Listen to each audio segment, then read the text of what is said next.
Jesús, hemos venido a reconocer que somos dependientes, Señor, y que en tu presencia, Señor, queremos estar siempre. Este lugar es mi aspiración, un lugar secreto donde estamos tú y yo, y nuestros corazones se unen más y más. El corazón que no latía ahora vive ya. Amado mío, te adoro a ti. Amado mío, me entrego a ti. No importa nada, ahora estoy aquí. Te amo, Cristo. Oh, te adoro solo a ti. En este día, Señor, exaltamos tu nombre, exaltamos tu grandeza y te decimos que no hay mejor lugar que estar en tu presencia. Este lugar es mi aspiración, un lugar secreto donde estamos tú y yo, y nuestros corazones se unen más y más. El corazón que no latía ahora vive ya. Tú eres la fuente de vida, amado mío. Te adoro a ti, solo a ti, Señor. Amado mío, deseado de nuestra alma, me entrego a ti. No importa nada, solamente tú y yo. Ahora estoy aquí. Te amo, Cristo. Oh, te adoro solo a ti. Y levanto mi voz a ti.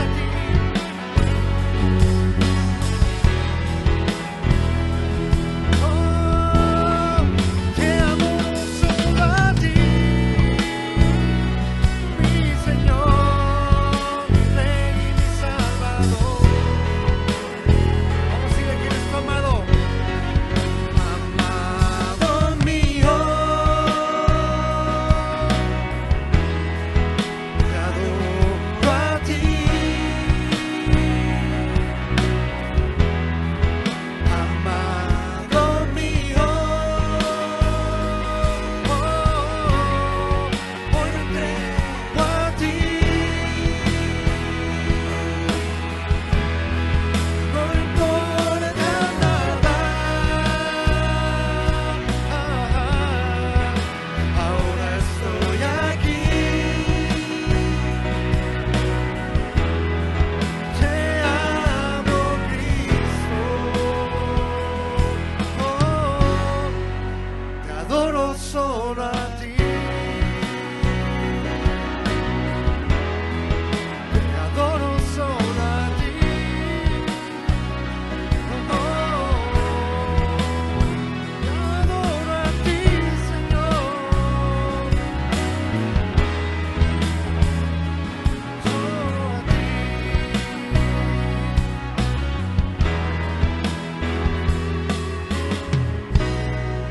Exaltamos el nombre de Cristo, exaltamos a ti, Rey, bendito Rey victorioso, nuestro amado, el amado de nuestra alma eres tú, Señor. Señor, levantamos en este día nuestras manos reconociendo, Señor, tu grandeza, reconociendo Señor, tu majestad, que tú nos has salvado, que tú nos has redimido. Y que gracias, Señor, a ese sacrificio perfecto en esa cruz, es que hoy podemos acercarnos confiadamente ante el trono de la gracia, ante el Padre, levantar y decir: aquí estoy, soy tu hijo, y decir: precioso Salvador, gracias por ese amor, gracias, Señor, por darnos tu amor sin condición. Aún siendo así, pobre pecador, Dios me ama.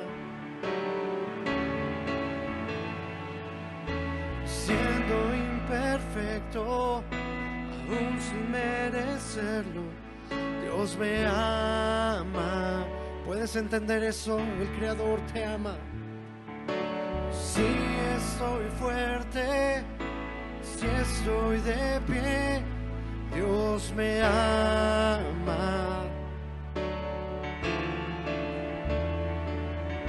Si estoy débil, si yo estoy caído, Él no me dejará de amar. Ahora dile: aún siendo así, aún siendo así, pobre pecador, Dios me ama.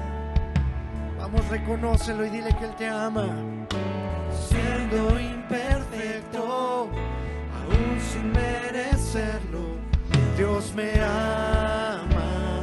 Dile a tu hermano que está al lado: Dios te ama a ti también. Si estoy fuerte, si estoy de pie, Dios me ama. Si estoy caído, si estoy débil, si yo estoy caído, Él no me dejará de amar. Sin su amor, sin su perdón, ¿tú crees que sería de mí? Dios me amó tanto que le entregó a su Hijo para morir en mi lugar. Y lo hizo por amor. Dios me ama y su amor es tan grande, incondicional. Dios me ama y siempre está con sus brazos abiertos. Dile que Dios me ama. Dios me ama y su amor es tan grande, incondicional. Dios me ama y siempre está con sus brazos abiertos a mí.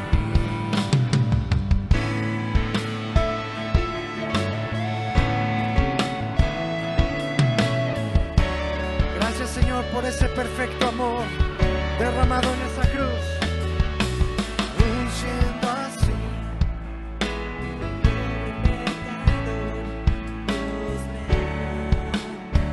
no importa tu condición, Él murió por ti también.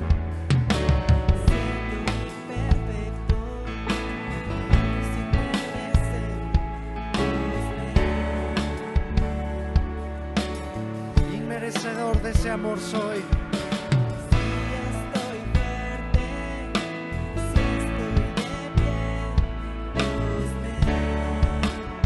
Oh, incondicional es tu amor.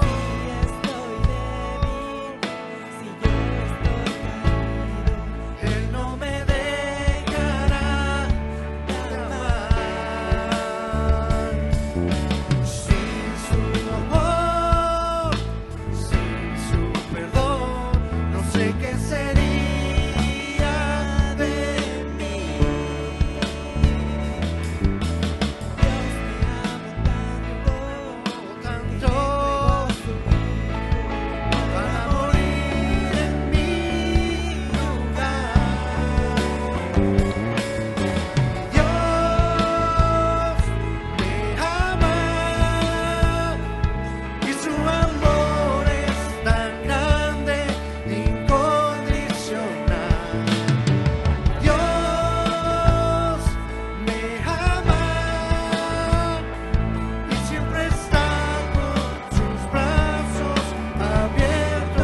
Una vez más, dile: Dios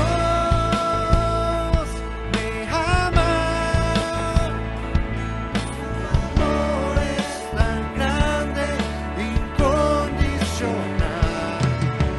Dios me ama y siempre está con sus brazos abiertos a mí. Oh, gracias, Señor.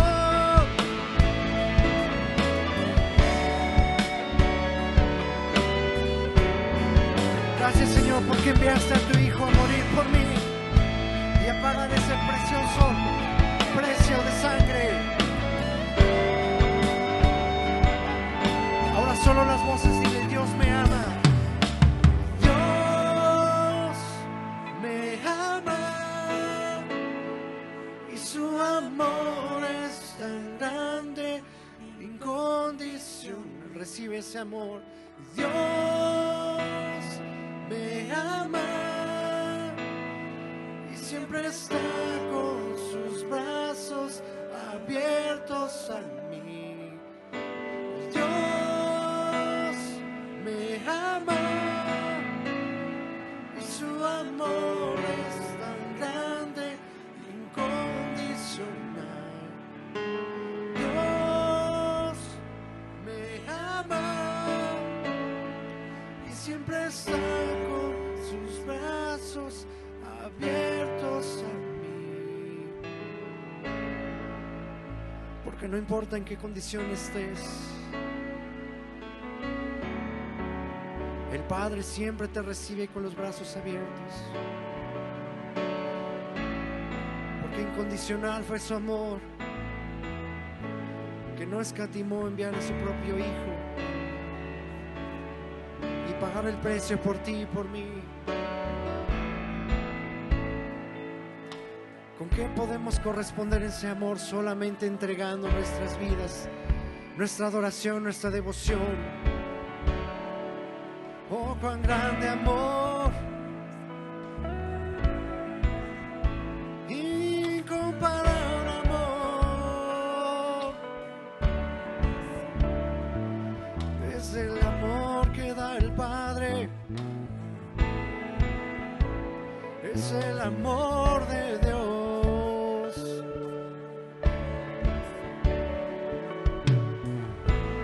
Es un amor que es infinito, que no se puede comparar. Es tan grande, incomparable, inigualable. Oh, su amor es más grande, más grande de lo que yo pueda imaginar.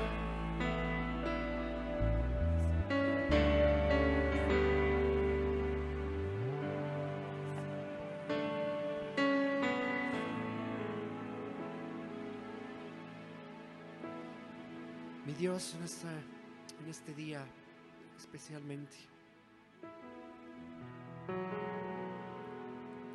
recordamos, Señor, esa noche previa a que, Señor, tú fuiste llevado a esa cruz.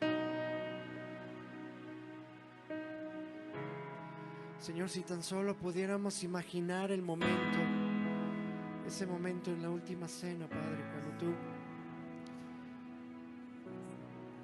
compartiste y dijiste que te irías, Señor, pero que estarías que volverías, Padre. Y solamente podemos imaginar que hubiera sido estar ahí escuchando esas palabras. Y mi corazón solamente puede decir: quiero estar cerca de ti. Quisiera estar cerca de ti, quisiera estar recargado, Señor, en tu pecho y acariciar, Señor, ese hermoso rostro.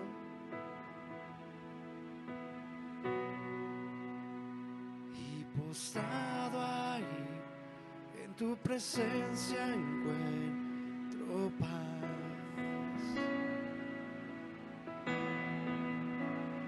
Y postrado ahí estar.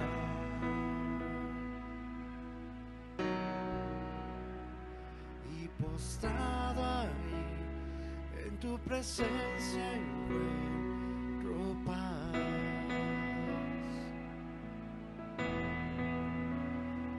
Y confiado en ti, anhelo siempre estar.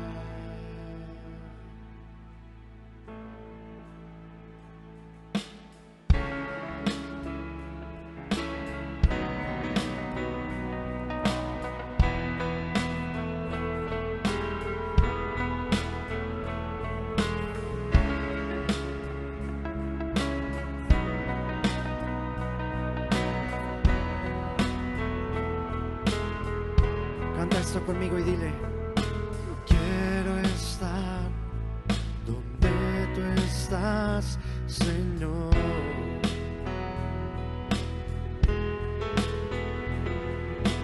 Descansar y encontrar tu amor.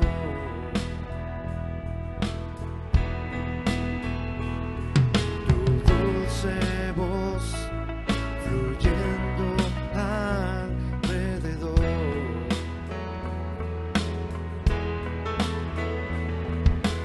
Nada más que tu voz. Y postrado aquí en tu presencia encuentro paz.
Estar, Señor,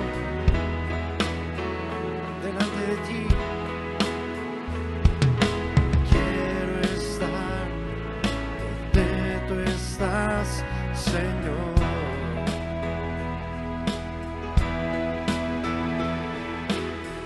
Descansar y encontrar tu amor. Escuchar tu dulce voz. Voz fluyendo alrededor.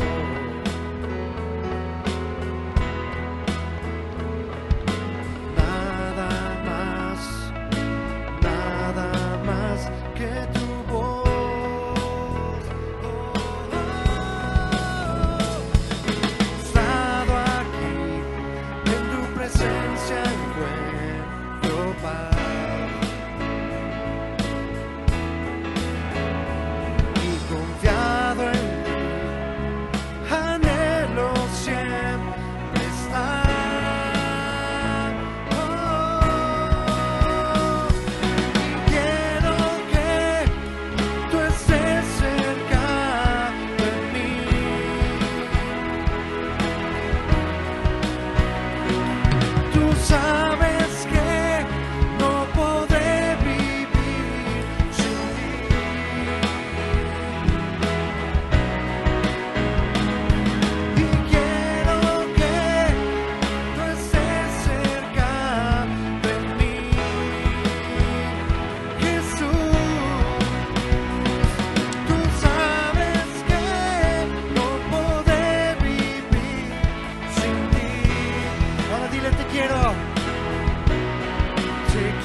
anhelamos a ti,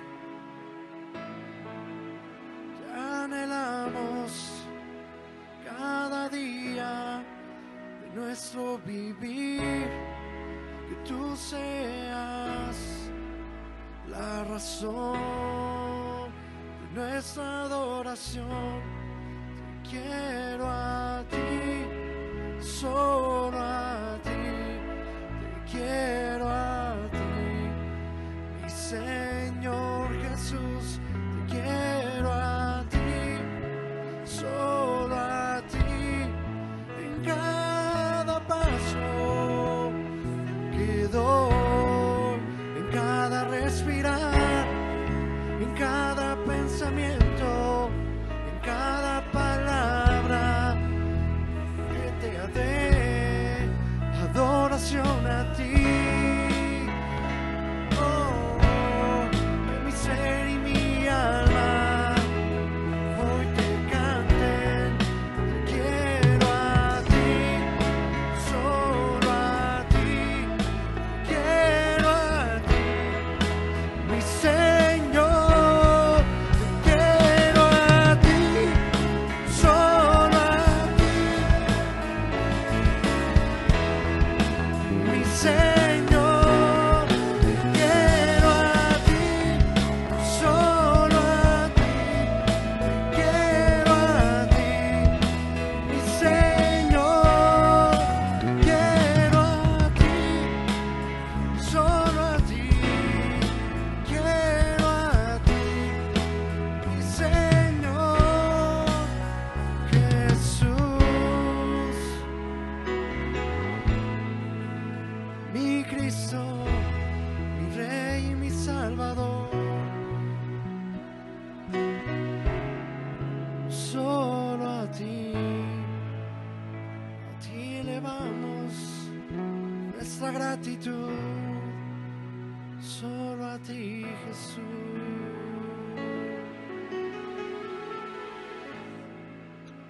Tuya es la gloria, Señor, por siempre y siempre.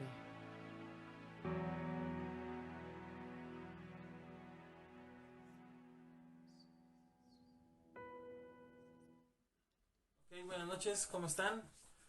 Espero que se encuentren bien, qué bueno que están aquí con nosotros, qué bueno que nos pueden acompañar, ¿no? Un miércoles más para ver lo que Dios quiere decirnos. Es un gusto, como siempre, poder estar aquí con ustedes y pues platicar de lo que Dios nos habla. Así que antes de comenzar, no sé si estén de acuerdo, vamos a orar, vamos a poner este tiempo en manos de Dios. Vamos a pedirles que Él sea el que nos hable, que Él sea el que nos enseñe, nos confronte y nos ayude a entender lo que quiere enseñarnos, lo que quiere hablarnos. ¿Les parece bien? Vamos a orar. Padre, yo te pido en el nombre de Jesús que por favor tomes este tiempo en tus manos, Señor. Te pido, Padre, que tú seas quien nos hable, que tu Espíritu Santo, tú seas el que nos esté instruyendo, que nos esté enseñando, que nuestro corazón y nuestro espíritu estén atentos. Yo te pido, por favor, Padre, en el nombre de Jesús, que quites todo distractor, que quites todo aquello que se opone, Señor, al conocimiento de la verdad, al conocimiento de lo que es tu palabra, Señor, de que sea sembrada y puesta por obra en nuestras vidas. Espíritu Santo, por favor, toma el control de todo lo que se va a decir en este tiempo, y que seas tú el que nos confronte, que seas tú el que nos instruya, nos enseñe y nos anime a poder ir más allá de lo que son las palabras y llegar a las acciones, Señor. Te lo pido en el nombre de Cristo Jesús, Padre. Gracias por este tiempo, gracias porque es un gusto, porque es un privilegio el poder compartir contigo, Señor, tu palabra, lo que tú quieres hablarnos, Padre. Gracias, Señor, en el nombre de Jesús. Amén y amén. Ok. Uy, bueno, ahí vamos, ahora sí. El tema que me tocó buscar, entender lo que es que hablarnos es un tema complicado de repente, es un tema complicado porque es muy extenso, es un tema que yo siento no podemos abarcar en 40 minutos, en 50 minutos, pero que al mismo tiempo es muy desafiante y es muy padre, ¿no? Y el tema, como en el título es, de los que hemos estado viendo cada miércoles, es Jesucristo, autor de nuestra fe. Y yo quisiera comenzar por el punto de esta frase, ¿no? Jesucristo, autor de nuestra fe. La palabra fuerte, o sea, teniendo en cuenta que el centro es Jesucristo y la palabra fuerte, el adjetivo fuerte ahí es autor. Así que, si están de acuerdo, vamos a empezar por esa parte. Vamos a tratar de entender o acentuar qué significa autor, qué es ser un autor. Y pues para comprender, pues nada como ir a lo que es la palabra en sí. Entonces, la palabra autor viene en latín auctor o auctoris y significa instigador, fuente o promotor. Si eso es una palabra ya compuesta con otra que es auere o augere, algo así se pronuncia, no sé exactamente cómo. Esta palabra significa aumentar, mejorar o agrandar. Entonces, instigador, fuente, promotor, aumentar, agrandar o mejorar. Y con el sufijo tor, que significa agente, este sufijo es el que provee la acción. O sea, es una persona o un individuo que es causante de algo o que genera, en el sentido de inventar algo. Puede ser en el sentido literario, puede ser en una cuestión científica, artística, no sé, etcétera. Es más, en nuestras propias acciones. Por ejemplo, en un mal ejemplo, más bien, si dices, no, bueno, es que un ladrón, pues es que este ladrón es autor de un cierto crimen, o esa persona es autor de este, no sé, de este gol, ¿no? Algo así, no sé.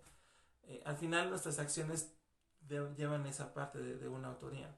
Ahora, un autor no solo es generador, no solamente inventa o crea cosas, sino también las perfecciona. Toma algo que ya está hecho, toma un proceso que ya está hecho, mejora ese proceso y crea algo nuevo. Entonces, o algo mejorado. Entonces, un autor no solamente genera, sino que también perfecciona. Cuando nosotros decimos que Jesucristo entonces es el autor de nuestra fe, debemos de entender que autor no es una palabra liviana, sino que es una palabra muy, muy pesada, muy en el sentido, podemos decirlo que también es una palabra extensa, ¿no? De todo lo que podríamos extraer de lo que significa ser autor, las cualidades que debe tener un autor y cómo es que se llega a identificar a alguien como tal. Digo, por cuestiones de tiempo no nos vamos a meter en todo ese rollo, pero les invito a que la chequen. Ahora, Jesucristo entonces es quien genera, es iniciador, es el autor. Eso implica que también es perfeccionador de nuestra fe. Vamos a ir a Hebreos 12, que es el versículo 12.2, que es el versículo que tomamos de base.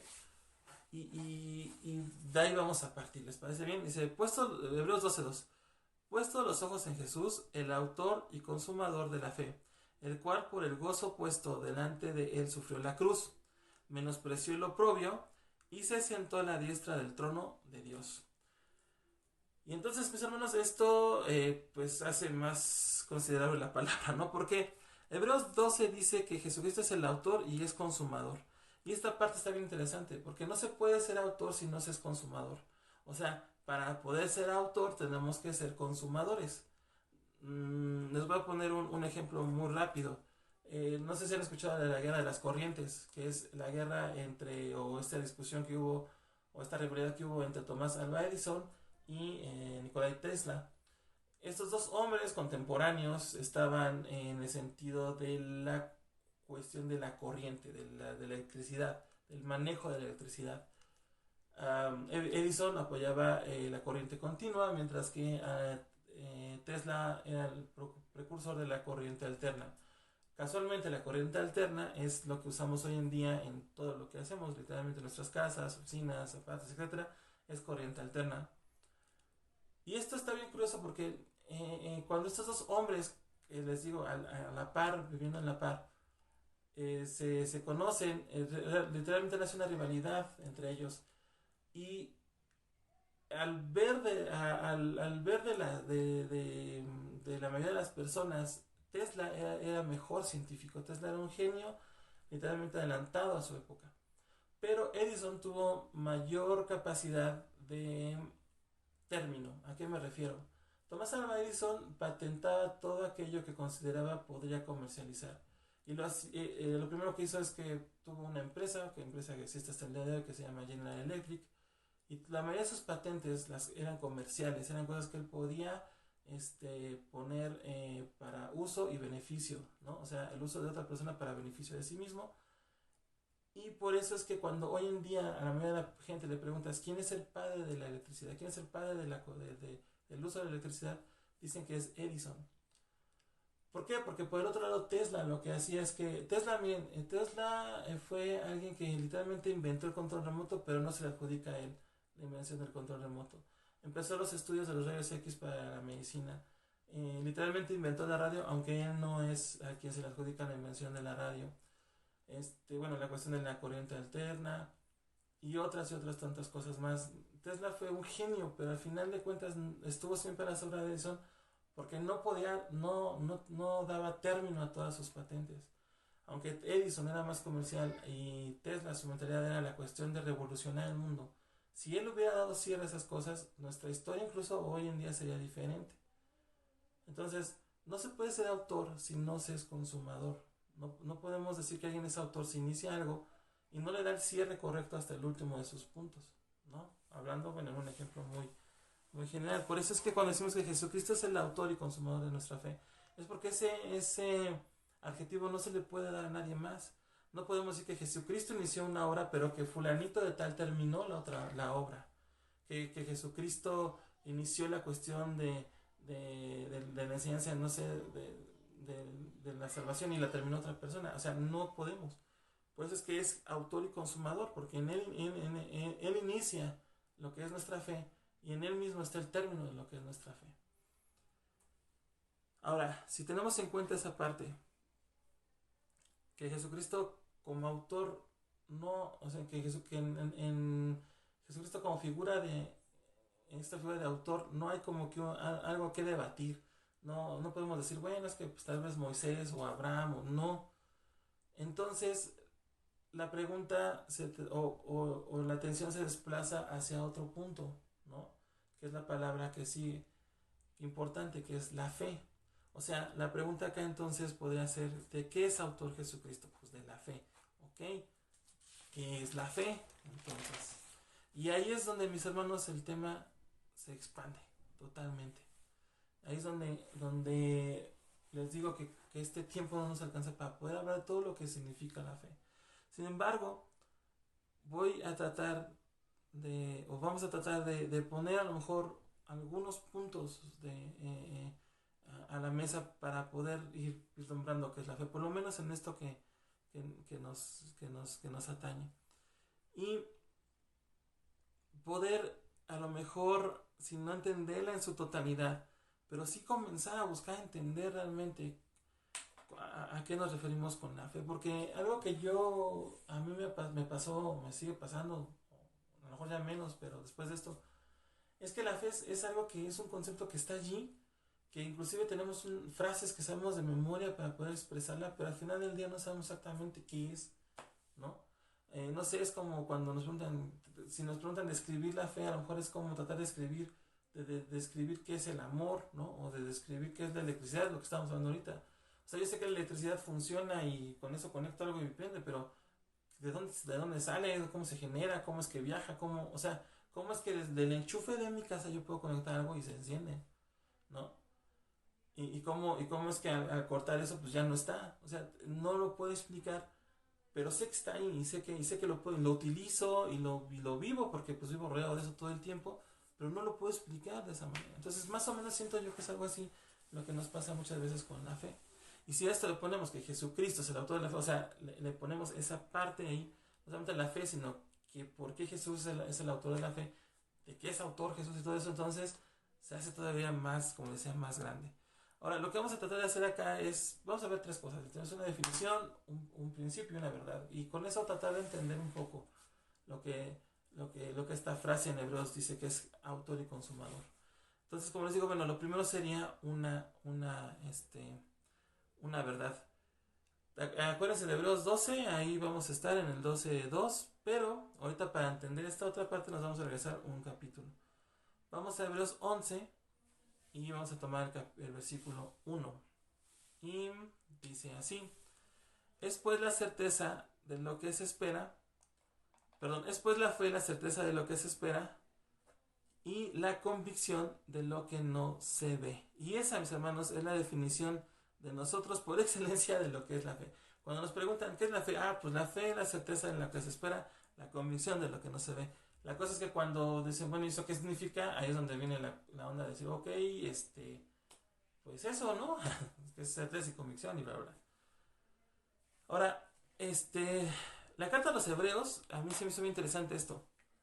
Y es importante tenerlo en cuenta. La carta a los hebreos no es una carta que se adjudique a Pablo, tal cual.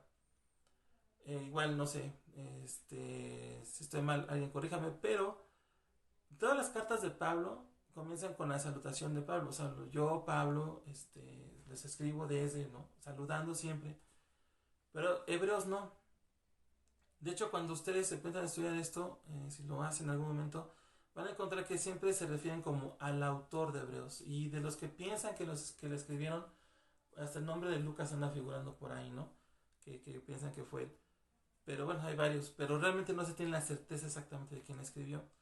¿Por qué? Porque Hebreos es una carta, ¿no? Eso es un escrito que está dirigido a los mismos judíos. Y entonces, por ser una carta que está dirigida a los mismos judíos, encontramos un montón de referencias del Antiguo Testamento en esta carta, donde el autor trata de poner en contexto lo que hace Jesucristo o lo que hizo Jesucristo en esos días, con base en lo que se esperaba que pasara desde el Antiguo Testamento. O sea, les da palabra para poder presentar un argumento.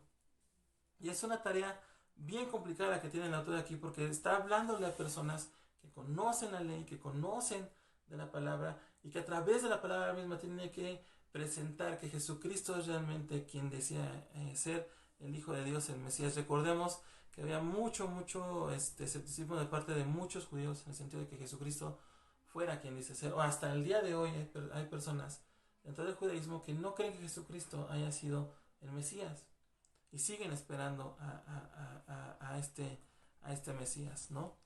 Entonces, en este punto que vamos a abarcar, que es en el 11, estamos ya en lo último, en donde el autor está presentando a Jesucristo como el Salvador, como aquel que vino a redimir al pueblo de Israel, y que cuando toca el tema de la fe lo pone como el autor, ¿no? de la fe, el autor y consumador de la fe.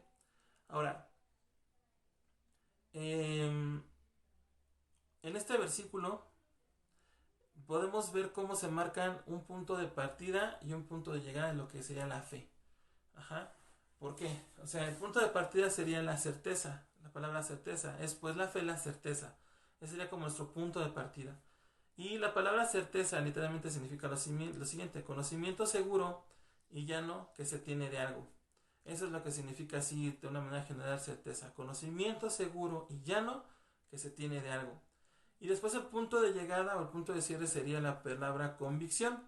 La palabra convicción significa seguridad que tiene una persona de la verdad sobre lo que piensa o siente. Lo vuelvo a decir, es la seguridad que tiene una persona de la verdad sobre lo que piensa y siente.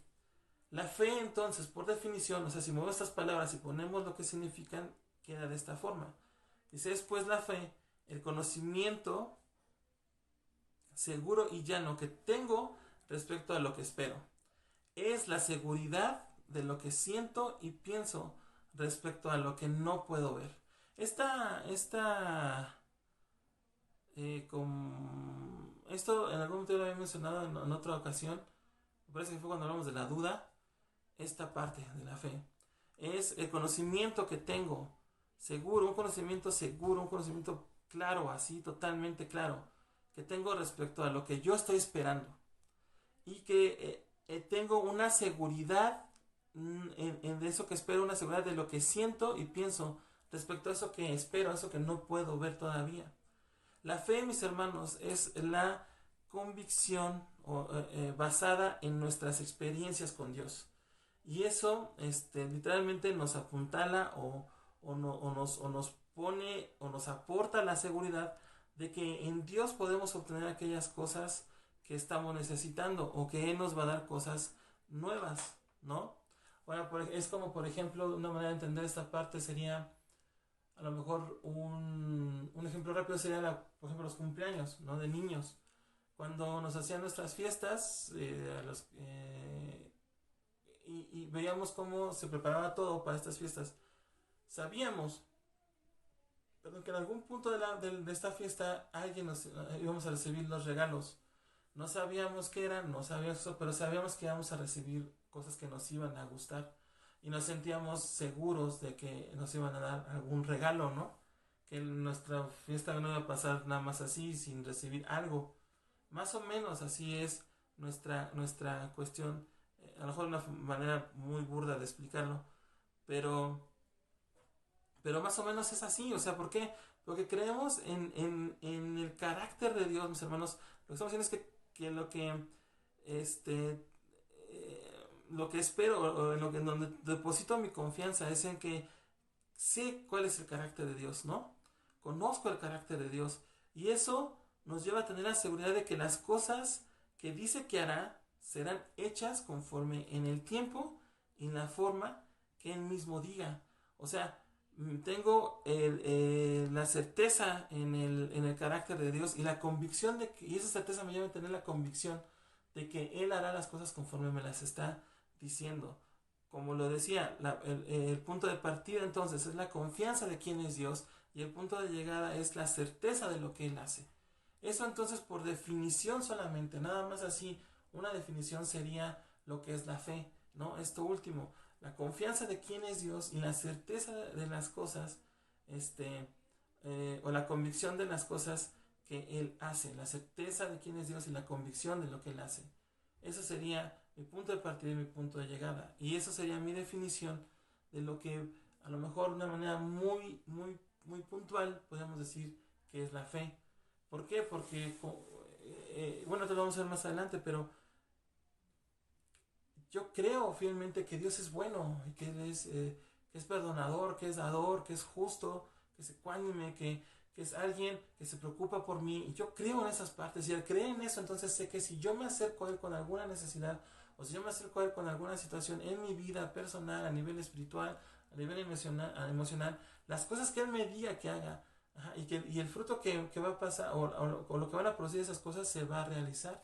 Por eso es que Noé, en medio de una situación así, dijeron, se va a pasar esto, construye un arca, y Él la construyó, porque sabía que si Dios decía una cosa, con reconocer a Dios y con las experiencias que ella tenía con Dios, sabía que si Dios decía algo, entonces eso iba a pasar, ¿no? Entonces, más o menos, bueno, como definición, esto sería la fe. Ahora, eso entonces nos coloca en un fundamento. O sea, esta definición nos hace entender o vislumbrar un fundamento. Y esto está en el versículo 6 del mismo capítulo. Dice así: pero sin fe es imposible agradar a Dios, porque es necesario que el que se acerca a Dios crea que le hay, y que es galardonador de quienes le buscan. Entonces, bueno, tenemos una definición de lo que es la fe, y eso nos pone en un principio respecto a la fe. Y vamos a tomar tres aspectos. El primero es el agrado. Lo primero que hace este versículo es decir, seccionándolo en tres partes. Lo primero es que sin fe es imposible agradar a Dios. Ahora, ¿qué es el agrado? Cuando yo estoy con una persona que me agrada, ¿no? ¿Cómo nos sentimos? No estamos, o sea, si me agrada a alguien, no estoy así como que, yo estoy con esto otra vez, es que tengo que ver a fulano, no, es que, no. Cuando vamos a ver a alguien que nos agrada, por lo general nuestra actitud es bien diferente, ¿no? O sea, vamos contentos, vamos bien dispuestos a ver a esa persona, porque sabemos que es alguien con quien podemos disfrutar la compañía, ¿no?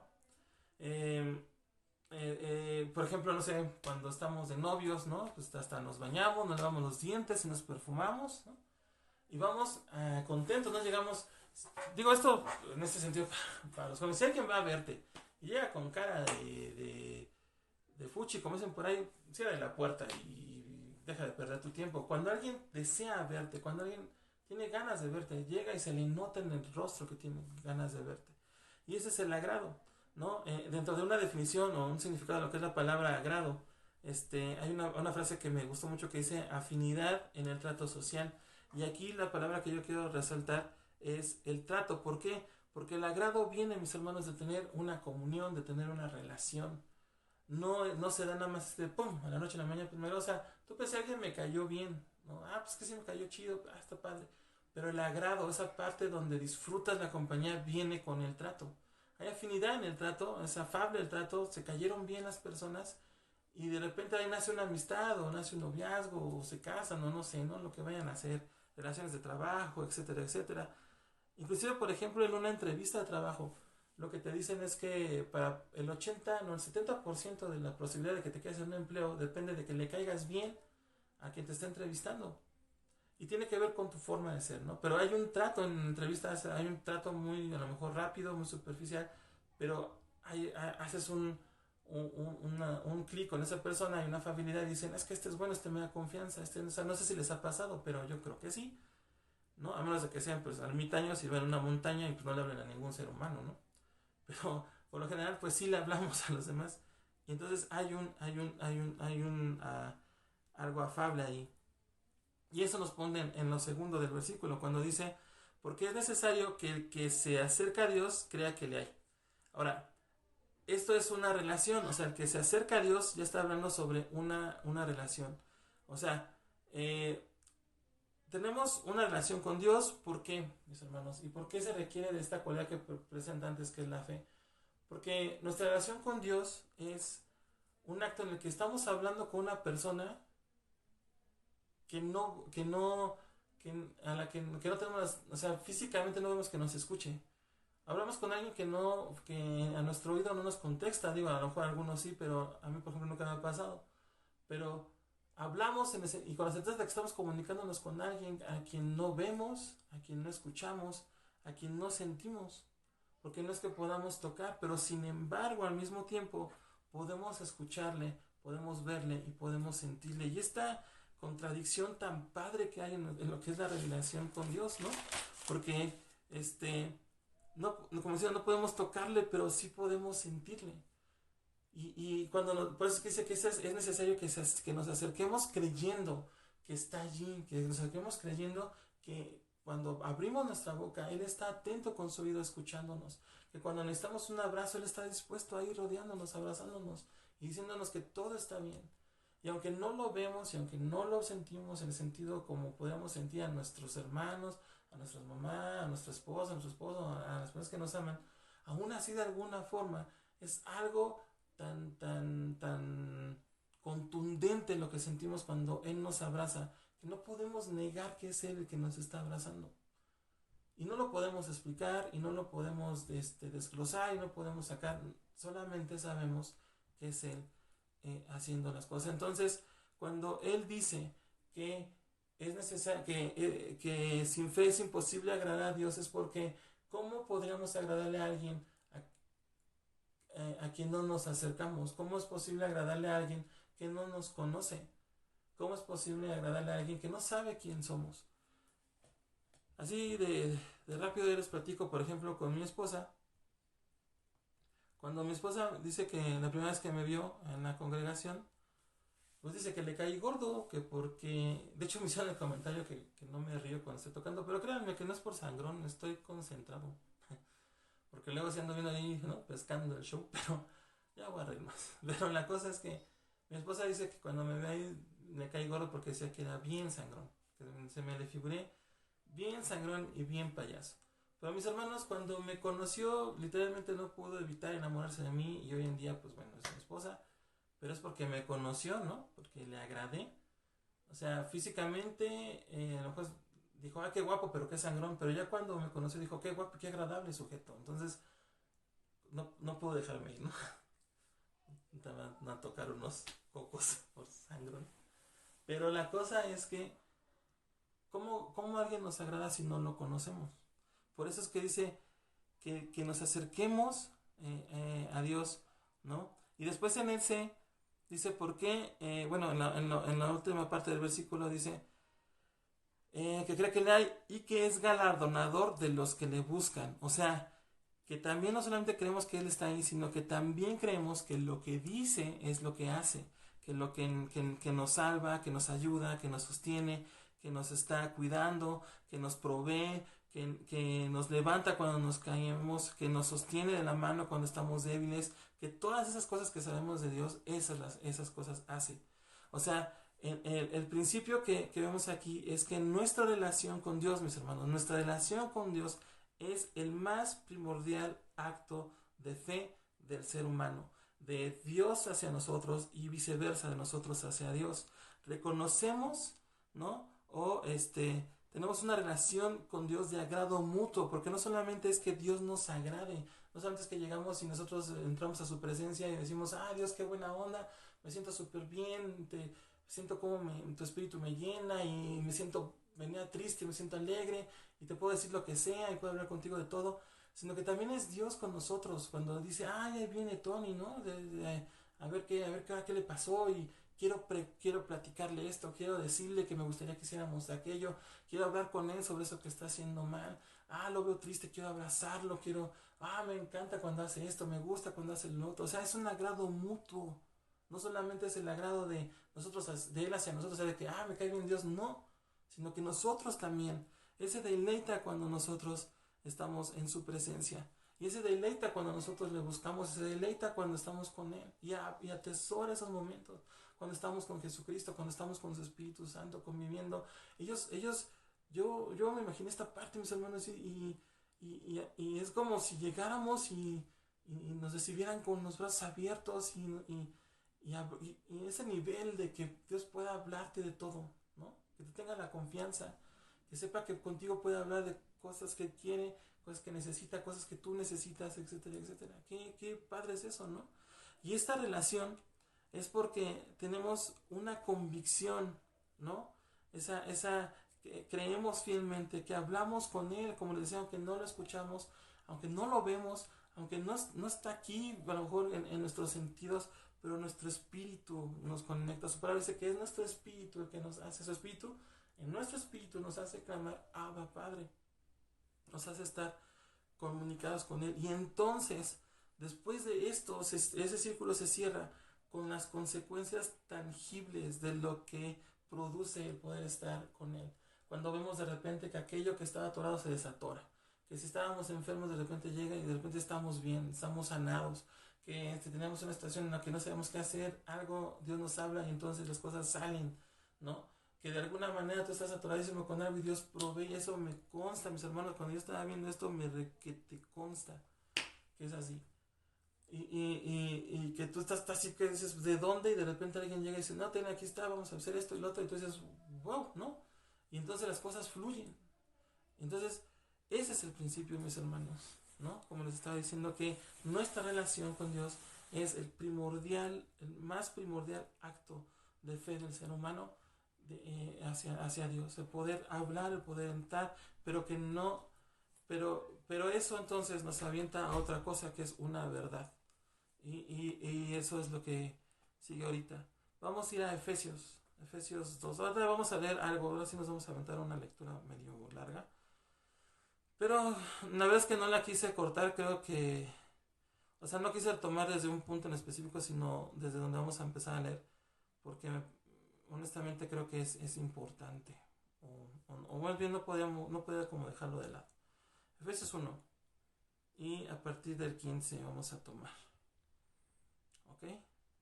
Entonces tenemos una definición que es la fe, una certeza, ¿no? Una convicción de quién es Dios y lo que hace Dios, y nos da un principio que es que esta fe es o que la fe es en sí su primordial sentido. El primer sentido de la fe es poder tener una comunión con Dios, y entonces eso nos avienta una verdad. Efesios 1, como les decía, a partir del 15. Por esta causa también yo, habiendo oído de vuestra fe, aquí quiero hacer un paréntesis, Efesios es una carta que está escrita por Pablo, y que es una carta que está escrita a los gentiles.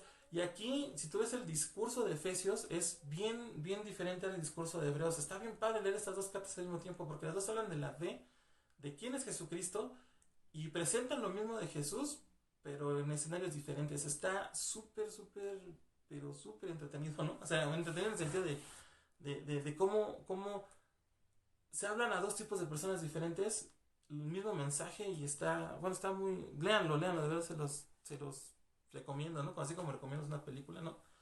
No sé cómo expresar esa parte, pero de verdad, léanos estas dos cartas. Retomo, por esta causa también yo, habiendo oído de su fe en el Señor Jesús y de su amor para con todos los santos, no ceso de dar gracias, es Pablo hablando a los Efesios, no ceso de dar gracias por ustedes, haciendo memoria de ustedes en mis oraciones, para que el Dios de nuestro Señor Jesucristo, el Padre de gloria, les dé espíritu de sabiduría y de revelación en el conocimiento de Él, en el conocimiento del Padre, en el conocimiento de Jesús, alumbrando los ojos de su entendimiento para que sepan cuál es la esperanza a que Él nos ha llamado, a la que Él nos ha llamado, y cuáles son las riquezas de la gloria de su herencia en los santos, que ese es Cristo, y cuál la supereminente grandeza de su poder para con nosotros los que creemos según la operación del poder de su fuerza, los que creemos según la operación, creemos según la operación de su fuerza,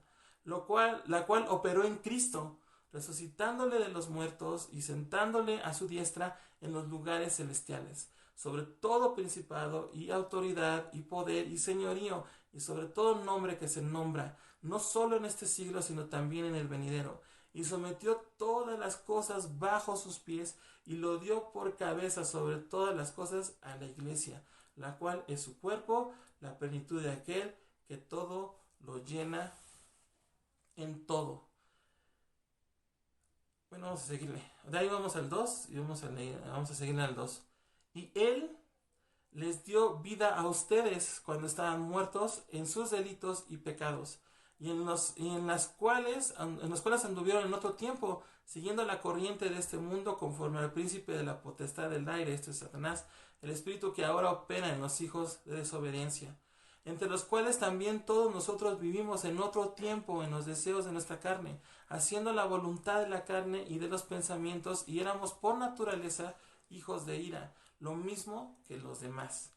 O sea, estábamos en el mismo lodazal todos, ¿no? Pero Dios, que es rico en misericordia, por su gran amor con que nos amó, aun estando nosotros muertos en pecado, nos dio vida juntamente con Cristo. Por gracia somos salvos.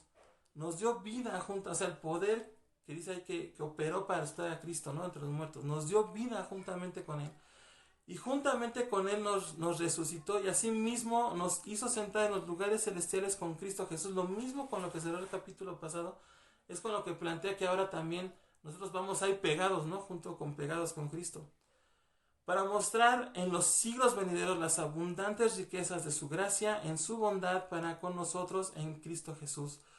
Porque por gracia somos salvos por medio de la fe, y esto no es de nosotros, pues es don de Dios, no por obras para que nadie se gloríe, porque somos hechura suya, creados en Cristo Jesús para buenas obras, las cuales Dios ya preparó de antemano para que anduviéramos en ellas. Ok, leímos bastante, pero bueno, lo primero que vemos es la institución de Jesucristo. O sea, Jesucristo, Dios tomando a Jesucristo, dándolo a nosotros los hombres, pero tomándolo, instituyéndolo como cabeza de la iglesia, resucitándolo, levantándolo, poniéndolo a su diestra, poniéndolo, como les digo, como cabeza de la iglesia. Y después en lo que sigue es cómo nosotros vamos pegados con todo eso. Entonces habla de su gracia, de su amor, de la salvación, y pone ahí que el conducto de esa salvación es la fe, ¿no? Dice, porque por gracia son salvos por medio de la fe. Habla de lo que éramos y habla de lo que ahora somos en Cristo. Y me voy a enfocar en esto, habría que leerlo todo otra vez y de ahí podemos sacar otras ondas, pero me voy a enfocar en los últimos tres. En el versículo 8, lo que yo quiero que entendamos es lo siguiente. Dice, porque por gracia son salvos por medio de la fe. Y esto no de ustedes, pues es don de Dios. O sea, es un regalo de Dios. Aquí lo que debemos entender primeramente es que nosotros no somos generadores de absolutamente nada. La fe, mis hermanos, no es pensar que yo puedo hacer las cosas, que yo puedo lograr las cosas. La fe no es pensar que yo puedo estar en donde debo de estar. Y la fe mucho menos es pensar que yo puedo vivir en lo que debo de vivir. El correcto planteamiento es que la fe es que Dios puede hacer las cosas, que Dios puede cumplir o hacer que las cosas se cumplan, que Dios me pone en el lugar en donde debo de estar, que es Dios el que me coloca en donde debo de estar, y sobre todo que es Dios el que me lleva a vivir conforme a lo que debo de vivir. O sea, no soy yo no genero absolutamente nada. Literalmente nosotros, mis hermanos, no me lo tomen a mal, pero en ese sentido somos bien inútiles. De nosotros no emana nada. Si no es Jesucristo, entonces nuestra fe no es que yo pueda alcanzar y lograr cumplir ese negocio, sino que mi fe es que yo puedo a través de Jesucristo, o sea, a través de cumplir su voluntad, llegar y concluir esas cosas, ¿no? Ese negocio o salir de esta situación o hacer cualquier cosa, que es Él el que va a abrir las puertas, que es Él el que va a sanar, que es Él el que va a restituir, que es Él el que me va a cuidar, que es Él el que me va a llevar a ir a donde debo de ir y vivir conforme debo de vivir, o sea, en el sentido del propósito que debo de cumplir en esta tierra. Después en el versículo 9 dice que no es por obras, o sea, no por obras para que nadie se gloríe. Y esto es bien importante porque entonces, viendo lo anterior, nadie se puede adjudicar la gloria de las cosas que pasan. O sea, nadie puede decir que es por su oración, o que es por su intervención, o que es porque fulanito vino, sino que es porque Dios tuvo complacencia con cada uno y entonces las cosas se dieron. No es de que, es que todo sí porque el hermano fulano de tal, no, qué bárbaro la unción que tiene, qué bruto, que así que, qué bárbaro, y por eso se dieron las cosas. No, mis hermanos, es porque Dios tuvo piedad de nosotros, tuvo misericordia de nosotros, y aunque fue otra persona la que oró, a lo mejor con él a lo mejor sí podemos decir que sí tiene a lo mejor una comunión, ¿no? Pero que si nosotros nos acercáramos sabiendo que Dios es bueno, sabiendo que Dios es fiel, lo mismo hubiese pasado porque es Él el que hace las cosas, no somos nosotros. Y en este mismo versículo toca ese punto que es de las obras. Recibimos un regalo, dice, y eso lo pone en el 10, porque somos hechura suya, creados en Cristo Jesús, por buenas obras, las cuales Dios preparó para que no se emocionen. No por obras, para que no se gloríe. En el 8 dice que somos salvos por medio de la fe, y esto no de nosotros, pues es don de Dios. O sea, en algunas traducciones o significados, don literalmente es un regalo. Entonces nosotros recibimos un regalo, y en ese regalo está impreso el amor de Dios. Ahora, cuando nosotros recibimos un regalo, ¿qué decimos? Cuando alguien llega y nos regala algo, no decimos, oye, pues gracias, ¿cuánto te debo, no? De hecho, si hiciéramos eso, seríamos groseros e incomodaríamos a la gente. Cuando nos dan un regalo, por lo general, la mayoría de las personas decimos gracias. Y entonces aquí yo lo que quiero dejar también es que en el sentido del quehacer, de lo que hacemos, no hay nada, y eso lo dice, hay una canción que se llama Dios me ama, que apenas la tocamos ahí en la grabación, dice literalmente que no hay nada malo que yo pueda hacer para que Dios me deje de amar más, pero también no hay nada bueno que yo pueda hacer para que Dios me ame más. O sea, no hay nada malo que yo haga que el amor de Dios se contraiga y sea menor hacia mí, y no hay nada bueno que yo pueda hacer para que este amor se expanda. ¿Por qué? Porque el amor de Dios, mis hermanos, en sí es perfecto, y es un amor que es igual para todos nosotros. No hay uno que ame más y otro ame menos.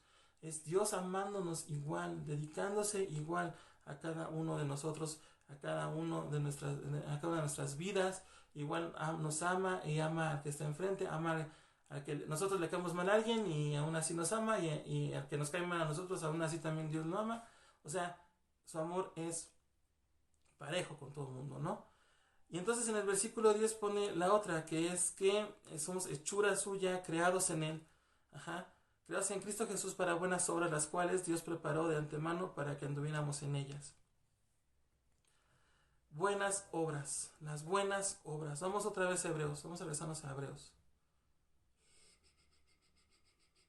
Otra vez al 11. Y aquí nos vamos a aventar otra lectura medio larga, ¿vale? Pero ya estamos cerrando. Ahí les va. Dice, es pues la fe, la certeza de lo que se espera, la convicción de lo que no se ve. Hebreos 11:1. Y de ahí nos vamos. Porque por ella alcanzaron buen testimonio los antiguos, refiriéndose a las personas del Antiguo Testamento. Por la fe entendemos haber sido constituido el universo por la palabra de Dios, de modo que lo que se ve fue hecho de lo que no se veía, lo que estaba hablando al principio. Por la fe Abel ofreció a Dios más excelente sacrificio que Caín, por lo cual alcanzó testimonio de que era justo, dando Dios testimonio de sus ofrendas, y muerto aún habla por ella. Pero por la fe Enoc fue transpuesto para no ver muerte, y no fue hallado porque lo transpuso Dios. Y antes que fuese transpuesto, Dios tuvo testimonio de haber sido agradado a Dios. Pero sin fe es imposible agradar a Dios, porque es necesario que el que se acerca a Dios crea que le hay y que es galardonador de los que le buscan. Por la fe, Noé, cuando fue advertido por Dios acerca de cosas que aún no se veían, con temor preparó el arca en que su casa había de salvarse, y por esa fe condenó al mundo y fue hecho heredero de la justicia que viene por la fe. Por la fe, Abraham, siendo llamado, obedeciendo para salir al lugar que había de recibir como herencia, y salió sin saber a dónde iba. Por la fe habitó como extranjero en la tierra prometida, como en tierra ajena, morando en tiendas con Isaac y Jacob, coherederos de la misma promesa, porque esperaba la ciudad que tiene fundamentos, cuyo arquitecto y constructor es Dios. Por la fe también, la misma Sara, siendo estéril, recibió fuerza para concebir y dio a luz aún fuera del tiempo de la edad, porque creyó que era fiel el que le había prometido tal cosa, por lo cual también de uno, y ese ya casi muerto, salieron como las estrellas del cielo en multitud, y como la arena innumerable que está en la orilla del mar. O sea, ya casi viejitos, ¿no? Conforme a la fe murieron todas estos sin haber recibido lo prometido, sino mirándolo de lejos y creyéndolo y saludándolo y confesándolo que eran extranjeros y peregrinos sobre tierra. Porque los que esto dicen claramente dan a entender que buscan una patria, pues si hubiesen estado pensando en aquella de donde salieron, ciertamente tenían tiempo de volver. Aquí está hablando de que muchos no recibieron todo lo que ellos esperaban, pero aún así se mantenían y pensaban en lo que había más allá, a dónde iban a terminar. Pero anhelaban una mejor, esto es, celestial, ¿no? A eso es a lo que me refería. Por lo cual Dios no se avergüenza de llamarse Dios de ellos, porque lo que hablamos del agrado, ¿no? Ha preparado una ciudad. Por la fe de Abraham, cuando fue probado, ofreció a Isaac. Por la fe de Abraham, fue probado y ofreció a Isaac, y el que había recibido la promesa ofrecía a su unigénito. O sea, que Dios le dijo, vas a tener una descendencia de naciones. Dios le estaba pidiendo al hijo, ¿no? Habiéndole dicho, en Isaac te será llamada descendencia, pensando que Dios es poderoso para levantar aún de entre los muertos, de donde en sentido figurado también le volvió a recibir. Por la fe bendijo a Isaac, a Jacob y a Esaú respecto a cosas venideras. Por la fe, Jacob al morir bendijo a cada uno de los hijos de José y adoró apoyando sobre el extremo de su bordón. Por la fe, José al morir mencionó la salida de los hijos de Israel y dio mandamiento acerca de sus huesos. Por la fe, mis hermanos, Moisés cuando nació fue escondido por sus padres por 3 meses, porque le vieron niño hermoso y no temieron el decreto del rey. Por la fe Moisés, hecho ya grande, rehusó llamarse hijo de la hija de Faraón, escogiendo antes ser maltratado con el pueblo de Dios que gozar de los deleites temporales del pecado, teniendo por mayores riquezas el vituperio de Cristo que los tesoros de los egipcios, porque tenía puesta la mirada en el galardón, que no es esta tierra, que no era lo que estaba haciendo. Por la fe dejó a Egipto, no temiendo la ira del rey, porque se sostuvo como viendo al invisible. Por la fe celebró la Pascua y la aspersión de la sangre, para que el que destruyó a los primogénitos, no los tocase a ellos. Por la fe pasaron el mar rojo como por tierra seca, e intentando los egipcios hacer lo mismo fueron ahogados. Por la fe cayeron los muros de Jericó después de rodearlos 7 días. Por la fe Rahab, la ramera, no pereció juntamente con los desobedientes, habiendo recibido a los espías en paz. ¿Y qué más les digo? ¿No? Todavía dice, ¿y qué más les digo? Porque el tiempo me falta contando de Gedeón, de Barak, de Sansón, de Jefté, de David, así como de Samuel y de los profetas, porque por fe conquistaron reinos, hicieron justicia, alcanzaron por promesas, taparon boca de leones, apagaron fuegos impetuosos, evitaron filo de espada, sacaron fuerzas de debilidad, se hicieron fuertes en batallas, pusieron en fuga ejércitos extranjeros, las mujeres recibieron sus muertos mediante resurrección, mas otros fueron atormentados no aceptando el rescate a fin de obtener mejor resurrección. Otros experimentaron vituperios y azotes, y a más de esto prisiones y cárceles por la fe. Fueron apedreados, aserrados, puestos a prueba, muertos a filo de espada, anduvieron de acá para allá, cubiertos de pieles de ovejas y de cabras, pobres, angustiados, maltratados, de los cuales el mundo no era digno, errando por los desiertos, por los montes, por las cuevas y por las cavernas de la tierra. Ahí vamos a pararle tantito. Esta parte de Hebreos, mis hermanos, se las quise leer porque este literalmente es el salón de la fama de la fe. O sea, es el top de todo lo que hemos leído a través de tantos años, a través de muchas veces, y habla de todo lo que han hecho. Y dice ahí que derribaron reinos, que taparon bocas de leones, que resucitaron muertos, que algunos han sufrido mucho por la fe y que han sido muertos por ella, y habla de las grandes cosas que Dios ha hecho, como conquistar naciones sin siquiera levantar una mano, y del mar abrirse, de todo lo que Moisés hizo, y una y otra cosa, que son cosas realmente impresionantes, que son obras impresionantes.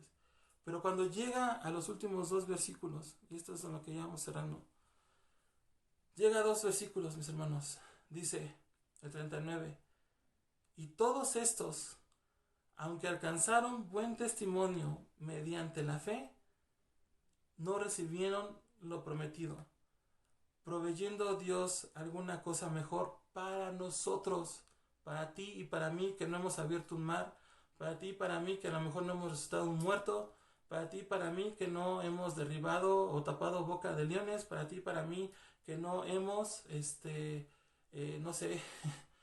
conquistado o ganado batallas de una forma increíble, para ti y para mí que vivimos el día a día en medio de todo lo que es esta ciudad y en todo lo que es esta sociedad, proveyendo a Dios alguna cosa mejor para nosotros, para que no fueran ellos perfeccionados aparte de nosotros. Mis hermanos, cuando dicen el 39, y todos estos, aunque alcanzaron buen testimonio ante la fe, no recibieron lo prometido, y eso que era lo prometido, mis hermanos, y que nosotros recibimos, que era mejor, que era lo mejor, ¿no? Es Jesucristo. Con toda esta lista de alrededor de 38 versículos, de cosas impresionantes y de cosas fuera literalmente de este mundo, con sucesos que te dejaría, que si los viéramos, nos dejarían con la boca abierta. Lo que nos están diciendo aquí en Hebreos es que al final de todas estas cosas, estos hombres hubieran cambiado todo esto, y estas mujeres, todo eso, por ver al Mesías, por ver al Hijo de Dios andar aquí en la tierra, hablar de la verdad, liberando cautivos, trayendo sanidad a los enfermos, hablando del mensaje de salvación y rompiendo esa barrera que había entre el hombre y Dios. Y eso que es mejor que cualquiera de estas cosas, que estas cosas palidecen literalmente ante esto, nos fue dado a nosotros por gracia y por amor. Las obras,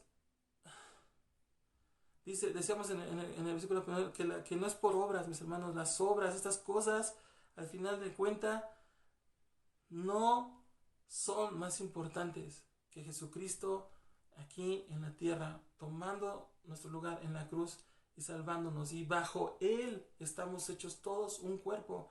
Y esto está bien así, porque no solamente somos un cuerpo tú y yo, sino somos un cuerpo tú y yo, y estas personas que estaban esperando verle y que recibieron su retribución al poderle ver, a lo mejor ya estando con Él. La verdad que te digo hoy en día, o a lo que nos lleva todo lo que estamos leyendo, es que la verdad que tenemos es que Jesucristo es la mayor expresión del amor, de la gracia y de la misericordia de Dios, del Padre a los hombres. Y esto es para la gloria y la honra de sí mismo. En Hebreos 12, ya vamos a terminar otra vez donde empezamos, Dice así, dice, por tanto nosotros también, dándole continuidad a lo que decimos, a lo que estamos leyendo, por tanto nosotros también, teniendo alrededor nuestra grande nube de testigos, despojémonos de todo peso y del pecado que nos asedia y corramos con paciencia la carrera que tenemos delante, lo que tenemos que vivir delante, puestos los ojos en Jesús, el autor y consumador de la fe, el cual por el gozo puesto delante de él sufrió la cruz, menospreció el oprobio y se sentó a la diestra del trono de Dios. Dios proveyó, como decíamos ahí, algo, ya estoy terminando con esto, Dios proveyó algo mejor, que es a su Hijo. Y esa es nuestra fe. Nuestra fe es que Jesucristo vino aquí en la tierra, murió en la cruz por nuestros pecados, resucitó el tercer día, tomando en él todas las cosas, constituyéndolas debajo de sus pies y haciéndolas que en él todas sean, y Dios constituyéndolo a su diestra y sobre todas las cosas, y que entonces a partir de eso nosotros estamos ahí puestos también, y que por eso cualquier cosa que nosotros pidamos, si tenemos un poquito de fe en que hemos sido salvos y en que estamos con él y él con nosotros, podremos hablarle a una montaña y esta montaña se moverá. Porque eso no va a ser lo importante, mis hermanos. Lo importante es que Jesucristo es el autor de nuestra posibilidad de tener una vida eterna con nuestro Padre. Eso es la fe. En eso es lo que creemos. El estar diario con Dios, el estar diario en su comunión, es un acto de fe puro, mis hermanos, porque no tenemos nada alrededor más que 4 paredes a lo mejor. Y estamos desbordando nuestra vida y nuestro corazón allí. Y si no entendemos esto y pensamos que la fe es poder mover montañas nada más, estamos en un error fatal, porque no es por obras. Todas estas cosas laguindecen cuando entendemos que el mayor acto, el acto más complicado, mis hermanos, es hacer que un alma se vuelva a Cristo y doble sus rodillas y confiese que Él es el Señor. Más en estos tiempos. Jesucristo es el autor, es el perfeccionador y es el consumador de la fe. Esta conferencia tiene como título, yo le puse como título, dice Autor Perfector. Autor Perfector sería el título. Y es porque es el título de una canción, de una banda que me gusta mucho que se llama Rivers and Robot. Y cuando estaba leyendo esto, pues también me acuerdo mucho de esa canción, me gusta muchísimo. Y solamente quiero leerles el coro de esa canción, por eso es que puse el título así, Autor Perfector. Y el coro dice lo siguiente, dice, eres digno de la mayor alabanza, autor y perfeccionador de nuestra fe. Eres digno de la mayor alabanza, autor y perfeccionador de nuestra fe. Y nada se compara con tu gran nombre. Tú conviertes lo quebrado en belleza. Eso último, mis hermanos, es la fe. Que Jesucristo toma nuestras vidas quebradas, toma nuestras vidas deshechas, toma nuestras vidas en medio de todo el lodo, toma nuestras vidas en eso. Y yo creo fielmente que Jesucristo levanta la vida de cualquier persona que se acerca, que confiesa con su boca que Él es el Salvador. Y si tú no has hecho eso, y yo con esto voy a cerrar, si tú no has hecho eso, si tú no te has atrevido a experimentar lo que es una vida en Cristo, una vida en donde Jesucristo es un elemento importante, yo te invito a que simplemente cierres tus ojos y le digas lo siguiente, no tienes que hacer otra cosa, no es un compromiso más que tú con Él, y es lo siguiente, Padre Jesucristo, yo te doy gracias porque me alcanzaste. Jesucristo, te doy gracias porque me dejaste conocerte. Esta es la primera vez que a lo mejor escucho de ti, a lo mejor no lo sé, pero yo quiero pedirte que por favor entres a mi vida, tomes mi corazón y que cenes conmigo, que estés en mi vida, que estés en todas las cosas que hago, y por favor perdóname por todas las cosas que he hecho mal hasta este día, que no te agradan, que no tienen que ver contigo. Pero te pido por favor que entres a mi vida. Te reconozco como mi Señor, te reconozco como mi Salvador, te reconozco como mi sustentador, como mi proveedor, como mi auxiliador, como mi libertador.